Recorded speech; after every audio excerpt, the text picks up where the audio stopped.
भाजपच्या लोकांना धमक्या देऊन पक्षामध्ये घेण्याचे प्रकार वाढले. नितेश राणेंचे शिंदेंच्या शिवसेनेवर आरोप. कोकणामध्ये स्थानिक स्वराज्य संस्थांच्या निवडणुकीसाठी युती करणार नाही, राणेंचं वक्तव्य. सिंधुदुर्ग जिल्ह्यामध्ये शिवसेना ही मोठी. शिवसेना देखील 1 नंबरला आहे. कमी जागा का मागायच्या? कोकणासाठी आपण 100% तयारी करू, उदय सामंतांचं वक्तव्य.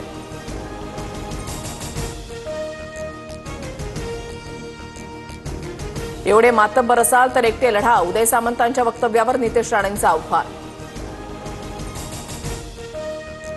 सुनील बागुल आणि मामा राजवाडेंचा आज भाजपमध्ये प्रवेश. नाशिकमध्ये गिरीश महाजन यांच्या उपस्थितीमध्ये पक्षप्रवेश सोहळा होणार.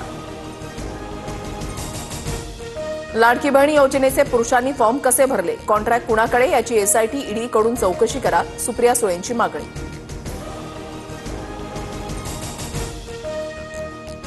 काही टग्यांनी लाडकी बहीण योजनेचा लाभ घेतला. 14,000 पुरुषांनी लाडकी बहीणचा लाभ घेतल्याच्या चर्चांनंतर हसन मुश्रीफांचे विधान.